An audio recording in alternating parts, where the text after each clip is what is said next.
Saya melihat orang-orang yang diurapi Tuhan, aminnya yang paling keras.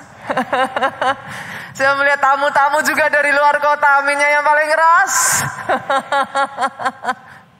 Wow, luar biasa ya. Tiap minggu tempat ini semakin lama semakin penuh, semakin lama semakin banyak dengan...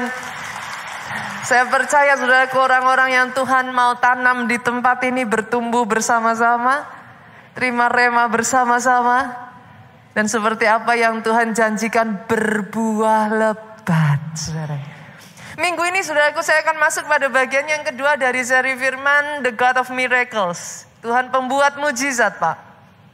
Dan hari ini saya akan berbicara satu rema firman yang akan saya beri judul Jesus Daily. Yesus setiap hari. What do you mean, Pastor?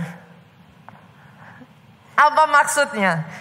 I truly believe, saudaraku. Saya percaya bahwa setiap kita, setiap saudara di tempat ini perlu mengalami Yesus setiap hari.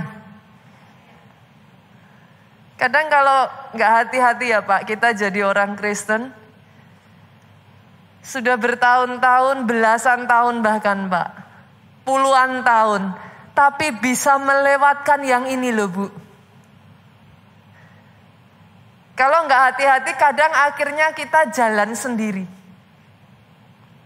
Gitu. Hari ini saya ingin mengajak saudara untuk melihat. Kadang kita nggak pernah terpikir Bu. Seperti apa sih Yesus waktu Yesus ada di muka bumi ini? Apa sih yang Yesus lakukan pada saat dia ada di muka bumi ini? Kita jadi orang Kristen sekian lama, tapi kadang kita melewatkan hal ini. Saya ajak saudara buka di dalam Kisah Rasul pasalnya yang ke-10. Kisah Rasul pasalnya yang ke-10, saya ajak kita melihat saudaraku. Sekelumit, seperti apa sih Yesus itu Bu, waktu dia ada di muka bumi ini. Pasal yang ke-10 ayat yang ke-38, yaitu tentang Yesus dari Nazaret. Ayat ini berbicara tentang siapa saudaraku? Yesus dari Nazaret. Tentang apa? Bagaimana Allah mengurapi dia dengan Roh Kudus dan dengan kuat kuasa.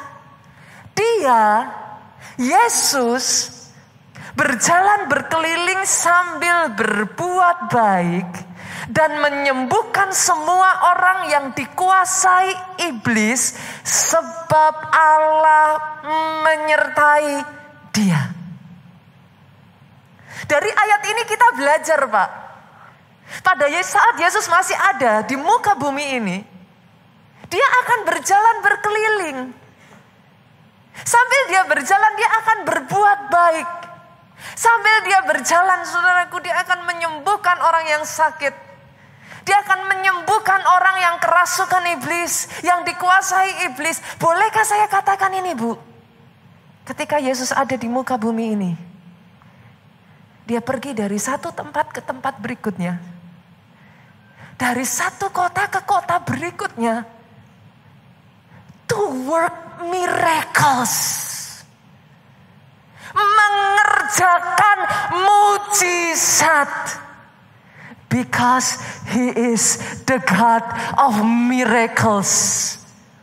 Wherever he goes, kemanapun Yesus pergi. Jangan heran saudaraku. Selalu ada yang ditolong. Selalu ada yang dipulihkan. Selalu ada yang disembuhkan. Di mana ada Yesus, ada keajaiban. Ada mujizat. Doa saya ini yang terjadi atas pribadi, lepas pribadi di tempat ini. Boleh saya dengar aminmu yang paling keras. Kalau mau tepuk tangannya yang paling dahsyat buat Yesus Tuhan kita. Kalau dalam hidupmu ada Yesus, hidupmu gak lagi kering, saudara. Kalau dalam hidupmu ada Yesus, hidupmu jadi colorful, Kenapa? Ada keajaiban demi keajaiban. Dan kabar baiknya saudaraku, saya ingin bertanya kepada saudara di tempat ini. Berapa banyak dari saudara percaya Dia ada di tempat ini? Berapa banyak dari saudara percaya saat ini Yesus hadir di tempat ini, dan di mana ada Yesus ada pertolongan, ada pemulihan, ada kesembuhan, ada keajaiban. Terima itu dengan iman. Saudaraku, kalau mau tepuk tangannya yang paling dahsyat buat Yesus Tuhan kita. Bahkan saudara sampai-sampai ya saudara. Sampai-sampai. Ada satu momen dalam kehidupan Yesus ketika dia ada di muka bumi ini saudara. Dia tuh ingin menyingkir. Dia tuh baru mau pergi bu. Tapi tengah dia menyingkir pak. Mujizat tetap terjadi. Jadi satu saat saudaraku, kalau saudara masih ingat satu kisah di mana ketika Yesus mendengar Yohanes Pembaptis itu baru saja dibunuh pak. Kepalanya ditaruh dalam piring perak saudaraku, dipersembahkan. Yesus dengar mengenai hal itu. Yesus menyingkir saudara. Yesus tuh hendak pergi saudaraku. Dia di dalam perjalanan mau naik perahu. Tapi demi didengar orang banyak, Yesus ada di situ. Mereka mengikuti Yesus, kata Alkitab saudara. Ketika Yesus melihat begitu banyak orang mengikuti Yesus, bukan masalah orangnya mengikuti Yesus pak. Tapi tahukah saudara, saya belajar satu hal yang sangat beautiful, sangat indah saudaraku. Yesus melihat kelaparan dan kehausan banyak orang. Kenapa dia tergerak oleh belas kasihan? Dia melihat ada banyak orang yang ada di dalam keadaan yang lapar, kering dan haus. Artinya saudara, kalau kau datang di tempat ini dengan kehausan, itu menarik perhatian Yesus. Ketika dia melihat orang banyak dalam keadaan seperti itu datang, dia mulai memberitakan firman. Dia mulai menceritakan tentang firman. Sampai satu titik dia melihat orang-orang ini lapar. Orang-orang ini capek. Adakah di tempat ini saudara yang sedang ada di dalam keadaan yang capek, tired? Engkau lapar, engkau haus, engkau kosong. Sekali lagi Alkitab mencatat tergeraklah Yesus and he did miracle. Dia mengerjakan mujizat. Itulah kisah yang sangat saudara kenal dengan cerita mujizat 5 roti 2 ikan. Yesus kerjakan itu sebenarnya pada saat dia sedang akan mengasingkan diri saudara. Dia melihat kerumunan orang begitu haus dan lapar. Dia kerjakan mujizat 5 roti 2 ikan, memberi makan 5.000 orang laki-laki, belum termasuk wanita anak-anaknya, sisa 12 bakul. Dia kerjakan mujizatnya karena dia melihat ada kehausan dan kelaparan. Kenapa saudaraku? Because He is the God of miracles. What is your point, Pastor? Apa poinmu, Pak, Bu, Pastor? Poin saya sederhana, saudaraku. Yuk, mulai jalan sama Yesus, Pak. Jangan jadi orang Kristen tahunan, puluhan tahun, belasan tahun, Pak. Tapi jalan sendiri. Yuk, mulai yuk. Alami Yesus setiap hari, daily. Alami bagaimana kau bersentuhan dengan the God of miracles. Karena yang saya tahu saudaraku, tidak ada satu orang pun bersentuhan dengan the God of miracles yang hidupnya tidak berubah. Kalau di masa pandemi ini saudaraku, kau sempat jauh dari dia. Kalau di masa pandemi ini kau sempat ngalami kelaparan, kau sempat ngalami yang namanya kekosongan, kau sempat ngalami yang namanya kehancuran, saudaraku. Hari ini firman Tuhan berbicara buat saudara di tempat ini. Alami Yesus setiap hari. Jesus daily. Dan hari ini saudaraku, saya akan mengajak saudara melihat seperti apa respon orang. Apa sih yang orang alami, Pak, ketika mereka jumpa dengan Yesus gitu. Apa respon mereka? Karena sama-sama ketemu Yesus, ternyata ada banyak respon di sana, saudara.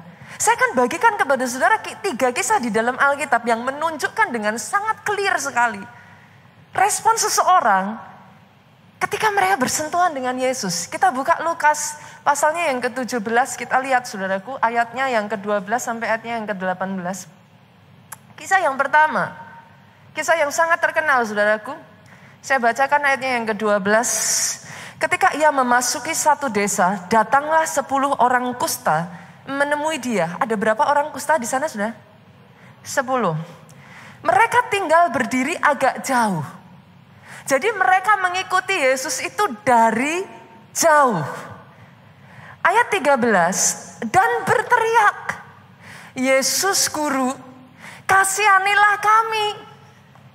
Ketika Yesus mendengar teriakan mereka, Yesus berhenti, saudaraku. Ayat 14, ia memandang mereka dan berkata, perhatikan ini saudara. Di dalam Alkitab, saudara akan menemukan pengulangan ini selalu terjadi. Dalam keadaan terjepit, engkau berseru kepada Tuhan, Tuhan mendengar, dia memberikan perintah. Lihat saudara, ayat 14. Pergilah, perlihatkanlah dirimu kepada imam-imam. Dia memberikan perintah. Dan Alkitab mencatat, sementara mereka di tengah jalan.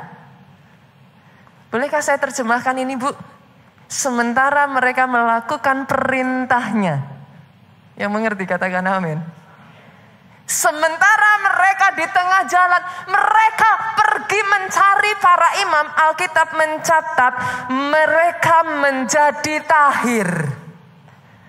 Dalam bahasa Alkitab saudara harus ngerti ya, yang saya sering katakan ya. Jadi ada bahasa-bahasa zaman dulu sama zaman sekarang tuh bahasa gaulnya beda-beda, Pak. Kan? Kalau sekarang kita bicara lol gitu saudaraku, anak-anak muda bilang lol, laugh out loud, ketawa ngakak gitu saudara. Itu bahasa sekarang. Saudara bicara zaman dulu mereka gak ngerti. Zaman dulu bahasanya mereka menjadi tahir. Apa artinya, Bu? Sederhananya, mereka sembuh. Ini poin penting saudara, perhatikan baik-baik.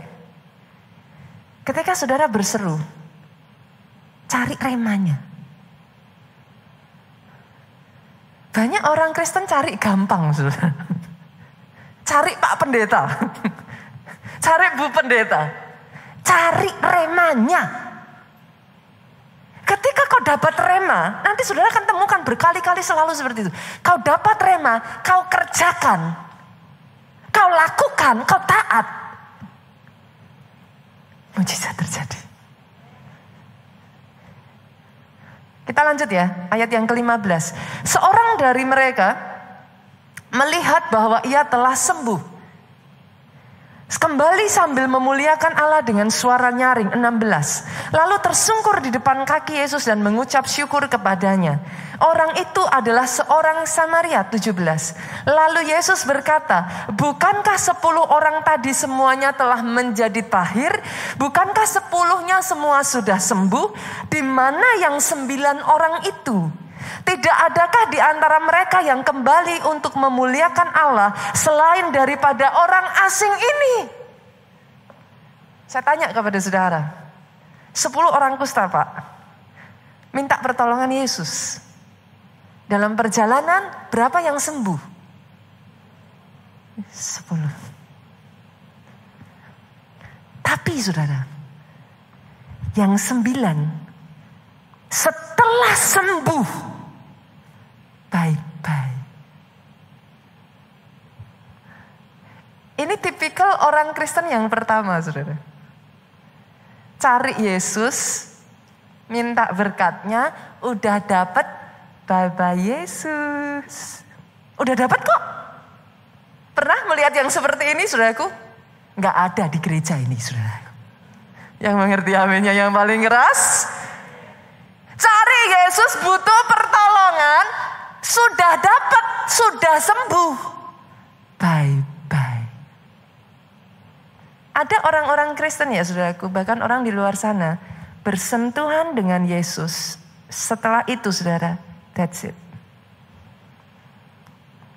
Mereka tidak lagi berjalan bersama Yesus, Pak. Yes, saudara dapat mujizatnya, but that is the first and the last. Salah satu penyebab kenapa orang kusta ini mengalami yang mereka alami, tidak ada Yesus dalam hidup mereka. Ketika mereka jumpa dengan Yesus, their life change. Tapi banyak orang Kristen sudah jumpa Yesus, hidupnya berubah, ninggalin Yesus. Bye-bye. Udah dapat kok. So what? That's it. Bye-bye Yesusnya. Udah dijawab doanya, udah ditolong, udah sukses bisnisnya, udah diberkati. Bye-bye. Itu respon pertama sudah. Tapi ada respon yang kedua. Ada satu orang kusta, ayat 16 ini berkata saudaraku, ini bahasanya saudara harus mengerti ya saudara. Karena bahasanya beda, ayat 16 tuh ngomong kayak gini. Seorang dari mereka ayat 15 melihat ia telah sembuh.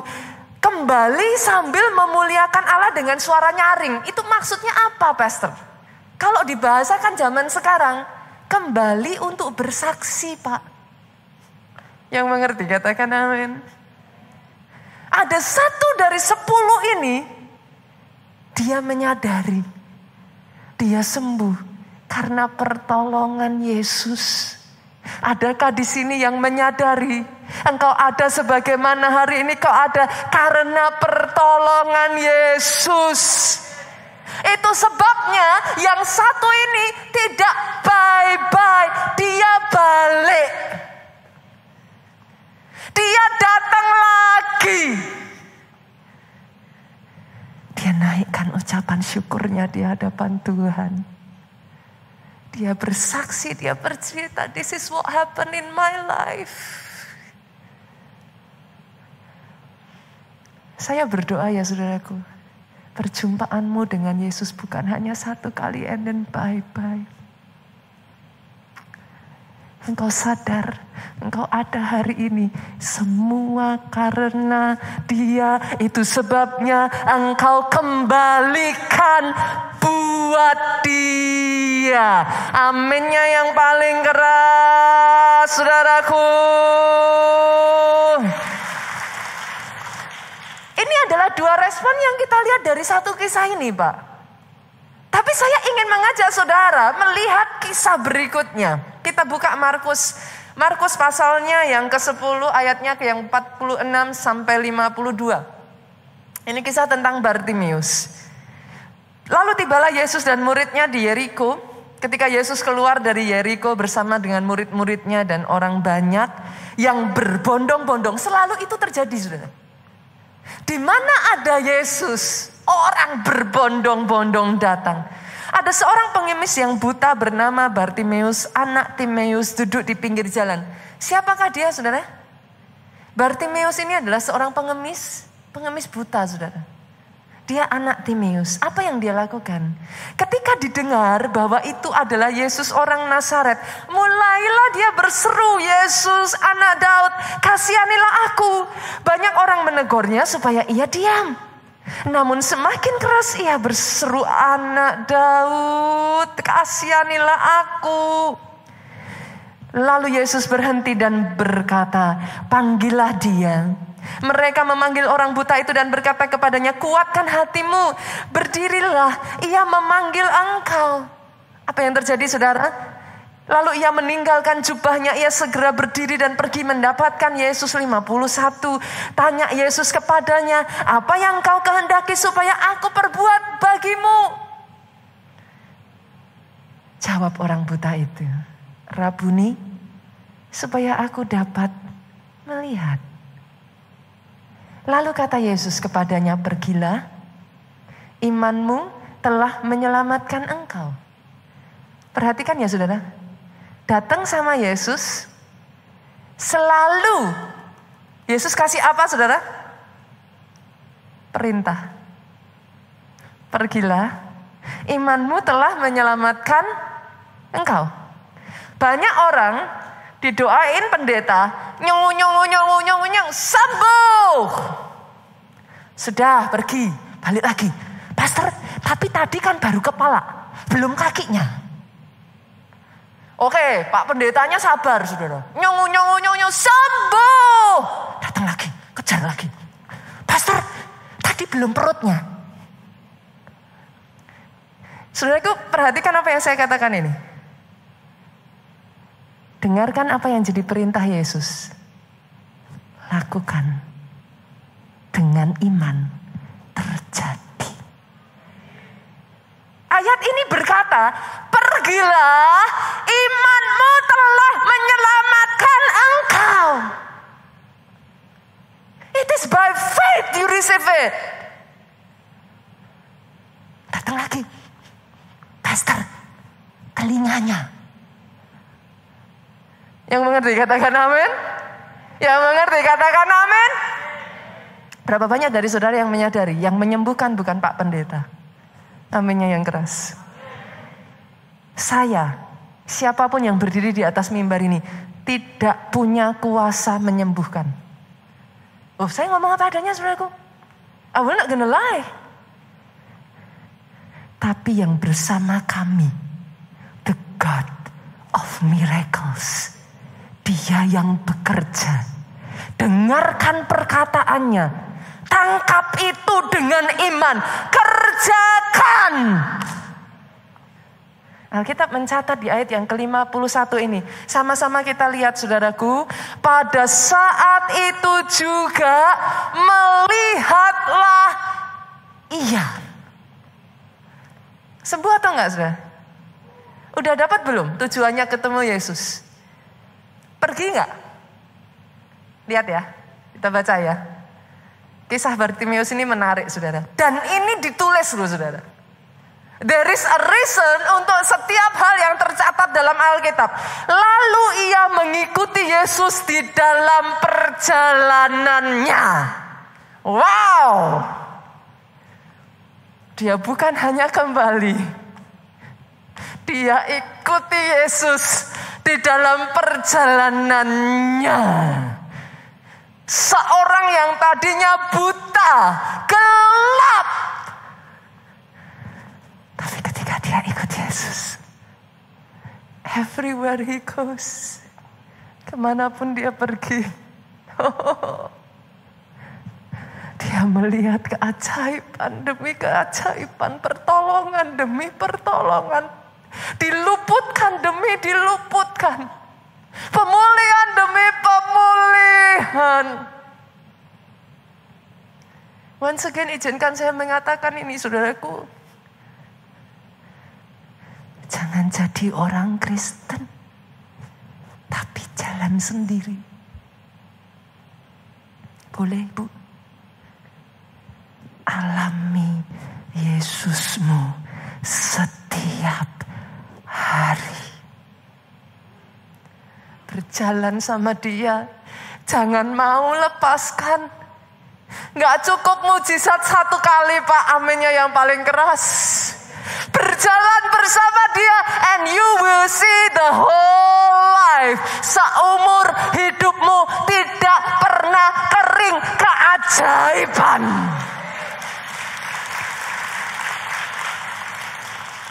Bartimeus yang tadinya buta, ketika dia jumpa Yesus, dia melihat terang. Pertama kalinya saudaraku saya datang ke gereja Keluarga Allah di kota Solo.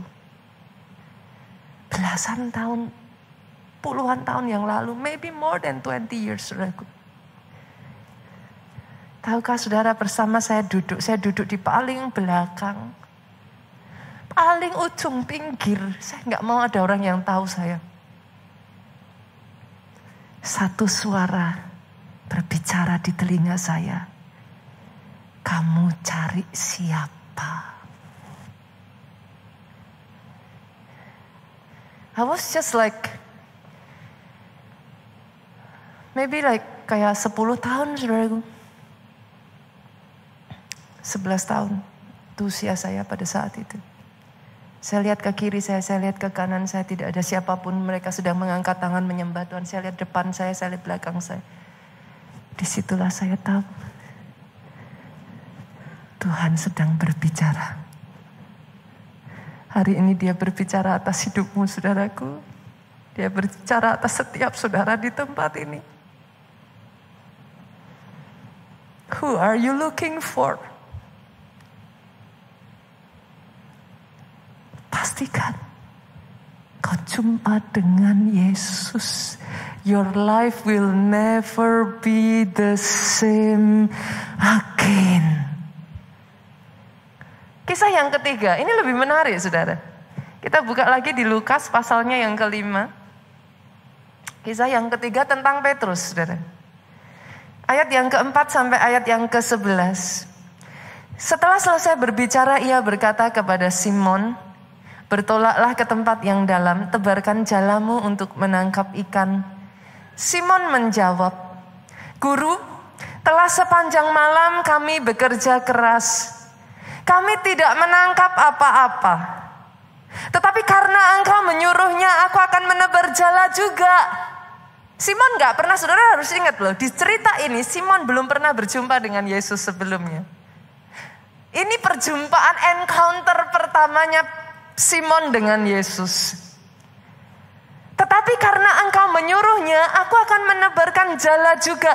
Dan ayat 6 saudara, setelah mereka melakukannya, mereka menangkap sejumlah besar ikan sehingga jala mereka mulai koyak. Ayat 7, mereka memberi isyarat kepada teman-temannya di perahu yang lain supaya mereka datang membantu. Saking satu perahu gak cukup saudara.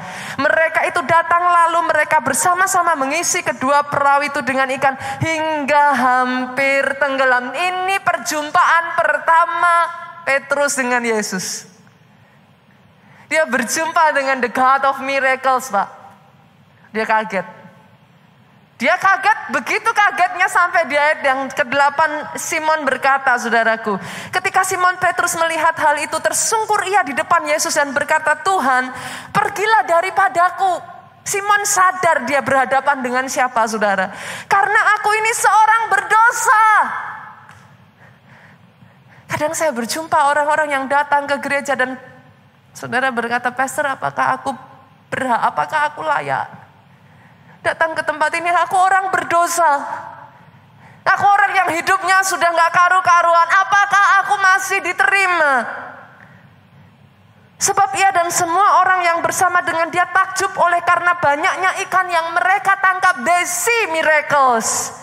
Ayat 10, demikian juga Yakobus dan Yohanes anak Zebedeus. Bukan hanya Petrus, Yakobus, Yohanes ada di sana. Menjadi teman Simon. Kata Yesus kepada Simon, jangan takut. Mulai sekarang engkau akan menjala manusia. Yang saya tertarik adalah ayat yang ke-11-nya, saudara. Sama-sama ya, kita lihat ya. Sesudah mereka menghela perahu-perahunya ke darat, mereka pun meninggalkan segala sesuatunya, lalu mengikut Yesus.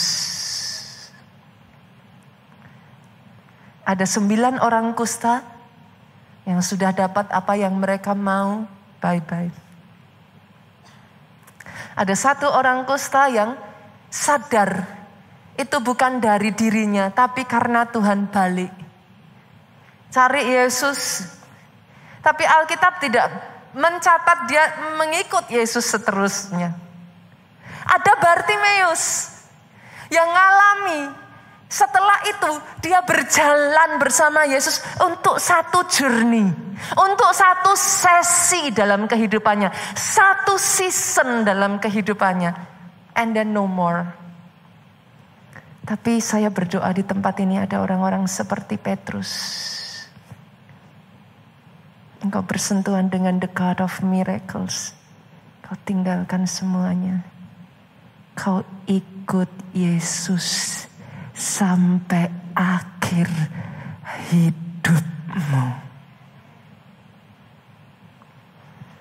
Ini doa saya, Pak. Jangan ikut Yesus and then no more. Hanya dalam satu season kehidupan and then no more, Pak. Jangan cuma ngalami and then bye-bye. Tapi seperti Petrus, seumur hidupnya sampai dia menutup matanya, dia memutuskan mengikut Yesus. Doa saya itulah saudara. Bukan karena berkatnya, bukan karena mujizatnya, bukan karena pertolongannya, tapi seumur hidup ikut Yesus. Apa yang terjadi, saudara? Ketika Petrus, orang-orang yang lain hanya sementara. Sedangkan Petrus, dia ikut Yesus terus. Apa yang terjadi? Ketika saudara terus mengikuti Yesus. Yang pertama, saudara. Yang pertama, saya akan masuk 3 poin ya, saudaraku. Yang pertama, Petrus jadi bisa dekat-dekat Yesus. Ada perbedaan, Pak. Dekat sama jauh. Yang mengerti katakan amin. Kalau saudara dekat-dekat, impartasinya beda. Masalahnya banyak orang Kristen tuh ngomong sama saya gini, Pastor, jangan dalam-dalam. Kalau di gereja itu ya, ikut Yesus tuh ya, gak usah dalam-dalam. Tahu dapurnya nanti malah sakit hati. Betul atau betul Bapak Ibu? Yang seperti itu di luar ya saudaraku, yang di sini enggak. Aminnya yang paling keras.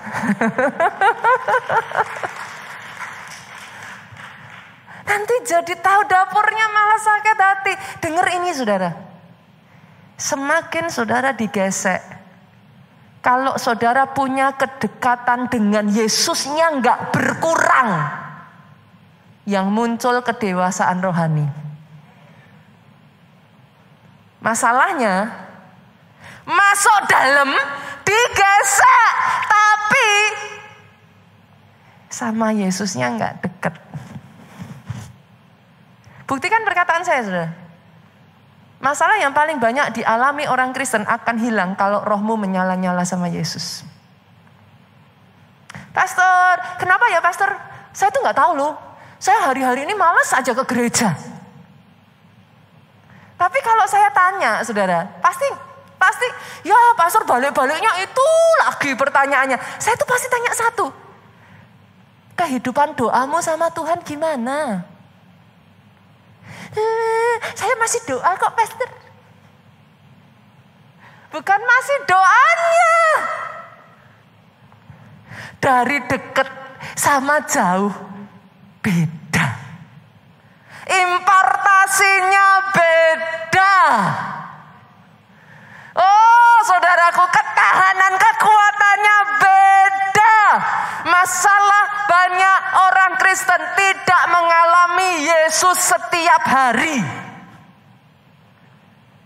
Ada amin yang keras dari tempat ini. Itu sebabnya saudara, ketika kau berhadapan dengan masalah yang menginjak-injak engkau. Kenapa? Yesus terlihat jauh. Tapi kalau engkau dekat dengan Dia, no way. Diizinkan sekalipun, tetap ada penghiburan, tetap ada kekuatan, tetap ada pengharapan.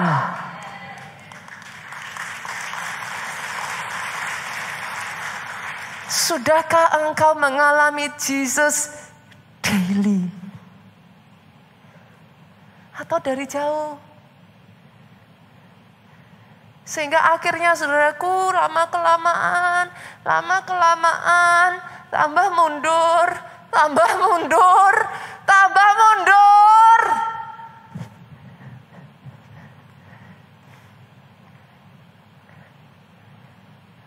Doa saya hari ini saudara, Ketika kau semakin dekat dengan Tuhan, kenapa saudara perlu sampai dekat? Kenapa harus dekat? Jangan jauh. Karena ketika kau dekat, suaranya itu kedengeran lebih keras. Ada orang-orang di sini hari ini ngomong sama saya, pastor, saya bahkan udah nggak tahu suaranya Tuhan lagi. Saya nggak bisa denger. Sederhana, jauh. Bu, kalau saya dekat, pasti dong ibu bisa dengar suara saya. Tapi kalau ibu di luar sana, ibu di bawah, bisa nggak dengar suara saya? Nggak bisa. Pada saat kau dengar suaranya, kau lakukan remanya. There will always be wonders. Keajaiban demi keajaiban. Poin saya yang kedua, ketika Petrus, kenapa saudaraku? Petrus itu apa yang terjadi ketika Petrus dekat? Bukan hanya dia dekat, tapi yang kedua, dia jadi bisa terus-menerus mendengar firman dan rema dari Tuhan. Pastor, apakah beda? Beda loh saudara. Terima rema, dengar firman sama enggak beda. Karena apa pastor? Iman timbul dari pendengaran. Pendengaran akan firman, bukan titik loh saudara. Bukan firman Tuhan loh. Baca ayatnya. Firman Kristus. Apa itu firman Kristus, Bu? Kristus itu artinya yang diurapi. Firman yang diurapi, dia akan berubah jadi rema. Oh beda Pak, beda. Semua firman itu untuk semua orang. Tapi rema, that's for you. Untuk setiap keadaan, remanya bisa beda-beda Bu. Saudara gak bisa nyomot remanya orang lain. Yang mengerti aminnya yang paling keras. Itu sebabnya saudaraku, saudara butuh dekat. Kalau dekat, jadi dapat Bu firmannya. Masih ingat kejadian saudara? Pada saat Allah menciptakan dunia ini, apa yang dia lakukan? Jadilah terang, maka terang jadi. Terang diciptakan dengan apa? Perkataan yang keluar dari mulut Allah itu firman. Yang mengerti aminnya yang paling keras saudaraku. Artinya saudara, kenapa saudara butuh firman Pak? Firman itu salah satu bahan dasar mujizat. Pegang kata-kata ini saudara. Firman itu salah satu bahan dasar mujizat. Adakah di sini yang bisa bikin nasi goreng tanpa nasi? Bisa pastor. Saya ganti ubi, jadi ubi goreng saudara. Yang mengerti katakan amin. Adakah di sini yang bisa bikin pisang goreng Pak tanpa pisang? Tidak bisa. Firman itu bahan dasarnya mujizat. Banyak orang Kristen gak tahu. Makanya disuruh baca firman, males. Yang ini pun gak ada di sini Bu. Di luar sana. Yang mengerti katakan amin. Jemaat keluarga Allah adalah orang-orang yang tahu betapa berharganya arti sebuah firman. Oh benar saudaraku. Pastor, seberapa berharganya firman? Roma pasalnya yang keempat, ayatnya yang ke-17.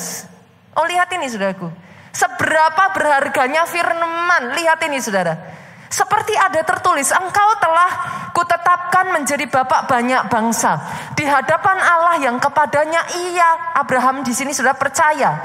Yaitu Allah yang menghidupkan orang mati dan yang, dengar ini, menjadikan dengan firman-Nya apa yang tidak ada menjadi ada.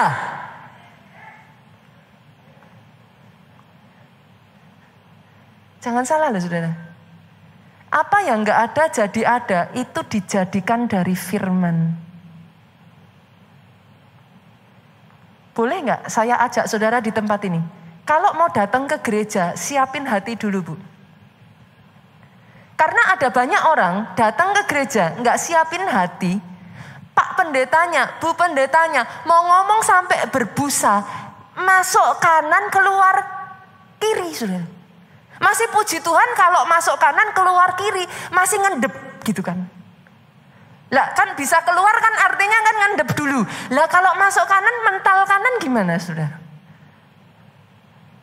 Banyak orang ke gereja terus gini, nanti kita mau pulang makan bakso apa soto ya? Ini firmannya berapa lama lagi sih? Kok lama? Sudah mengerti yang saya maksudkan? Datang dengan kesiapan, Pak. Kalau saudara datang dengan kesiapan, setiap firman diberitakan, saudara pay attention. Oh yang ini ambil. Dikoleksi remanya. Ini benar nih. Koleksi lagi. Pendeta mau ngomong seperti apapun ya saudara. Kalau sudah dari telinga kanan, mental telinga kanan, percuma. Bukan masalah pendetanya. Yang mengerti katakan amin. Pastor maksudnya gimana? Pastor kok keras sekali. Saya bukan nyenggol, saya nabrak saudara. Karena percuma Pak. Tapi kalau saudara datang, hatimu sudah siap. Yes, aku mau ngalami pemulihan. Aku mau hidupku berubah. Aku mau dapatkan rema hari ini. Oh saudara duduk ya saudara, handphone ditaruh, yang lain gak peduli, kiri kanan gak peduli, fokus. Dan setiap firman diperkatakan saudara amin, saudara amin, saudara amin, saudara ambil itu. Saudara kerjakan. Tahukah saudara, begitu hebatnya firman saudara. Kita buka ya saudara, kita buka ya Matius 8 ayat 8. Tapi jawab perpira itu kepadanya, ini orang yang tahu betapa dahsyatnya firman saudara. Tuhan, aku tidak layak. Perwira ini ngomong sama Yesus, Tuhan, aku tidak layak menerima Tuhan di dalam rumahku. Yesus tuh ngomong, aku datang ke rumahmu, aku doa buat hambamu. Dia ngomong, gak usah Tuhan, aku tuh gak layak terima Tuhan. Karena dia orang asing, dia tahu itu. Katakan saja sepatah kata, maka hambaku itu akan sembuh. Ini orang yang tahu betapa mahalnya arti sebuah rema, saudara. Saudara kira kenapa? Kalau saudara datang ke gereja ini, sejak dari dulu kalau ada satu hal ya saudaraku yang saya paling sukai dari gereja keluarga Allah. Setiap kali saya dengar firman di hari Minggu, firman itu berbicara buat saya. Saya nggak tahu dengan saudara, tapi itu yang sudah saya alami bertahun-tahun sejak saya jadi jemaat di Solo, saudara. Firman itu berbicara dalam hidup saya. Tahukah saudara kenapa? Karena gembala sidang saudara bekerja keras di balik layar. Setiap hari dia gali, Pak. Dia gali. Banyak orang Kristen tidak pernah mau gali firman. Jangankan gali, baca aja nggak mau. Pak Jo itu ya saudara, kalau di rumah mempersiapkan rema firman seperti ini ya Pak. Sorry Pak, itu buku di meja, itu tumpuk-tumpuk nggak tahu berapa. Day by day. Pagi sampai malam, saya nggak jarang lihat dari pagi sampai malam, pagi sampai malam, terus berkutat di depan komputer, saudara. Apa yang dia lakukan? Dia gali. Pastor kalau gali nggak dapat, nggak apa-apa, gali terus. Kenapa? Satu saja orang yang menggali ladang minyak, saudara. Satu sumur saja keluar minyaknya, itu sudah kehidupan, berkatnya besar. Kalau baru gali sedikit gak keluar, saudara tinggalin. Gak akan dapat Pak. Doa saya di tempat ini, saya berjumpa orang-orang Kristen yang tahu berharganya arti sebuah rema dari Tuhan. Banyak orang Kristen manja. Cari cepet, pastor mana tahu kalau saya yang doa gak didengar-dengar Tuhan. Tapi pastor mana tahu doanya jalan tol sampai ke Tuhan. Berapa banyak kata-kata seperti itu saudaraku? Kenapa? Males. Sorry loh saudaraku, saya keras hari ini. Orang yang tahu menghargai firman, hidupnya berkemenangan. Because if you know the truth will set you free. Itu kata firman kok. Kalau saudara tahu kebenaran, apa itu kebenaran? Firman. Kebenaran itu akan memerdekakan engkau. Oh, hari ini saya berdoa ya saudaraku, sejak dari hari ini ya saudara. Jangan hanya sekedar datang ibadah, aminnya yang paling keras. Gali itu firman. Kumpulkan setiap permata-permata firman yang dibagikan. Kumpulkan siapapun pembicaranya. Kumpulkan saudara. Itu jadi rema. Yang berikutnya saudaraku. Jangan hanya sekedar ke gereja. Nggak cukup. Aminnya yang paling keras. Habis ketemu rema. Rema itu harus dijalankan, dikerjakan, dilakukan dengan iman. Baru terjadi keajaiban. Mau pendetanya ngomong sampai berbusa. Ada loh saudaraku orang yang sudah sampai puluhan tahun pun masih belum baptis loh. Yang kesenggol, gak apa-apa saudara. Bu pendetanya jahat hari ini. Yang kesenggol saudaraku nanti keluar dari tempat ini saudara. Daftar baptisan air nanti akhir bulan. Aminnya yang paling keras. Jangan hanya sekedar jadi jemaat. Lebih besar dia yang melayani daripada dia yang dilayani. Aminnya yang paling keras. Ayo pelayanan saudara. Nanti saya tanya sama yang teman-teman di belakang, ini berapa yang daftar pelayanan hari ini? Enggak saudara. Ayo sama-sama. Berjalan bersama Yesus daily. Jangan cuma sekedar ke gereja aja. Gereja kita ini gereja sel saudaraku. Saudara datang ke tempat ini, cuma datang hari Minggu ya saudara dapat. But that's it gitu. Tapi dibutuhkan saudara untuk menggali lebih dalam. Minyak yang muncul itu nanti minyak yang murni saudara. Ikut som. Apa itu som? Dasar-dasar kekristenan saudara. Jangan jadi orang Kristen nggak tahu dasarnya. Masalah datang roboh. Apa kurang saudara dari pandemi kemarin kita lihat? Kurang apa saudara? Kenapa itu terjadi? Kita boleh punya alasan 1001 loh saudaraku. Kejadian pandemi kemarin itu membuktikan seberapa kokoh dasar fondasi kekristenan di Indonesia. Dan sangat disayangkan. Banyak yang roboh Pak. Sampai detik hari ini. Banyak yang meninggalkan Yesus. Tapi saya berdoa dari hidup saudara-saudara di tempat ini. Bangun pilarmu saudara. Fondasimu harus dibangun. Kenapa saudara? Hanya ketika kau punya kedalaman seperti ini. Yang ketiga, poin terakhir saya yang ketiga saudara. Petrus karena dia dekat. Dia dapat rema. Hidupnya itu jadi berubah Pak. Seorang Petrus yang tadinya hanya penjala ikan biasa dijadikan penjala manusia sampai jadi rasul besar. Hidupnya berubah. Enggak mungkin tidak. Kalau dia tidak belajar yang ketiga terakhir, mengikuti agendanya Yesus. Setiap kita punya pemikiran kita sendiri, saudara. Tapi percayalah kepada saya dalam hal ini karena firman Tuhan mengatakan, jalanmu bukan jalanku. Sejauh langit dari bumi, jalanmu dari jalanku. Ikuti jalannya Tuhan. Saudara boleh gak ngerti, saudara boleh merasa, Pastor, it doesn't make sense. Ikuti jalannya Tuhan. Ikuti agendanya Tuhan, Pak. Masalahnya orang Kristen, kita berpikir kita lebih tahu daripada Tuhan. Kalau gereja ini tidak mengikuti agendanya Tuhan ya saudara, hari ini tempat ini gak akan ada. Loh serius saudara. Orang-orang yang terlibat di dalamnya tahu apa yang saya katakan.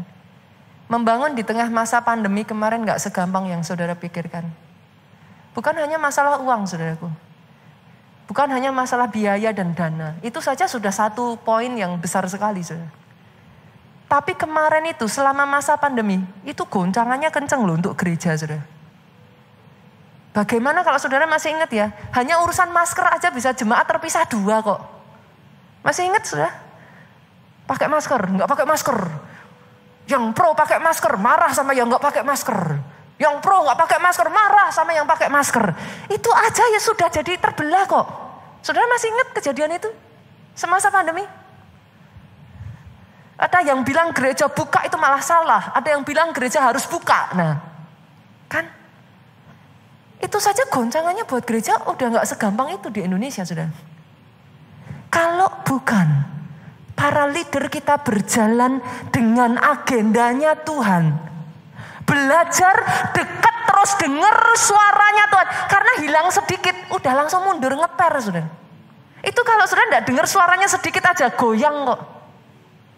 Kenapa harus dekat? Karena kalau enggak goyang. Tidak akan ada gereja di Peak hari ini. Yes, rencana Tuhan besar atas hidupmu, saudaraku. Tapi dibutuhkan orang-orang yang berjalan bersama dengan Yesus daily. Berapa banyak dari saudara yang mau bangkit berdiri, saudaraku? Ku percaya janji. Yes. Oh, kami memilih berjalan di dalam firman-Mu. Ini yang kami lihat, mujizat-Mu dinyatakan. Saat ini saat kami datang mendekat, mengalami Yesus secara pribadi. Pada janji-Mu, ku percaya dalam firman-Mu.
Banyak dari saudara yang hidupnya, kekristenannya belajar berkaca dari masa pandemi kemarin, saudara. Oh, jangan di permukaan. Ketika kau jauh dari Yesus ya, saudara, yang ada adalah capek, yang ada kering. Karena gak ada sumur lain yang lebih baik daripada sumur kehidupan yang ada dalam hidup Yesus. Prove it, saudara. Di luar Yesus kering. Capek, hidup itu capek. Hidup terasa berat. Tapi ketika saudara mendekat, saudara cukup mendengar suaranya. Kerjakan perintahnya. Gak segampang itu, Pastor. Betul gak segampang itu karena kau jauh, saudara. Gak segampang itu karena bahkan kau tidak pernah menyentuh firman. Gak pernah menyentuh Alkitab selain di hari Minggu. Tapi semakin saudara gali, awalnya gak gampang. Kayak orang olahraga itu loh, Bapak Ibu. Pertama olahraga, susahnya minta ampun. Disuruh olahraga tuh kayak gitu. Tapi setelah saudara lakukan, saudara tiba-tiba ngerasa badan itu fresh. Badan itu lebih ringan. Kekuatan itu yang tadinya gak ada jadi muncul, saudaraku. Sama. Itu yang terjadi ketika kau kuat di dalam firman, berakar di dalam firman. Makanya dekat, saudara, dekat, ikuti, saudara. Besok hari Sabtu, saya ajak saudara di tempat ini, kita ada prophetic worship night. Tanggal 15 jam 5 sore ya. Betul ya. Besok Sabtu, saudara, ada prophetic worship night. Datang. Penuhi tempat ini saudaraku. Jadikan tempat ini, karena tempat ini ya saudaraku, bangun ini penyembahan kehadapan Tuhan saudara. Kenapa? Alkitab mencatat di mana Tuhan hadir, ada mata dan telinganya Tuhan. Ini jadi tempat di mana orang berlari, mereka jumpa Yesus. Orang berseru, mereka mengalami Yesus secara pribadi. Berapa banyak dari saudara yang mau? Saya melihat tangan-tangan terangkat. Hamba-Mu berdoa sejak dari hari ini Tuhan. Sejak dari hari ini. Sama seperti Petrus. Biarlah mereka melihat the God of miracle. Mengalami perjumpaan pribadi dengan the God of miracle. Sang pembuat keajaiban. Biarlah kehidupan mereka diubahkan. Kami terima firman-Mu Tuhan. Di dalam satu nama-Mu Yesus Tuhan yang kami sembah. Saudara yang diberkati katakan dengan suara-Mu yang paling keras.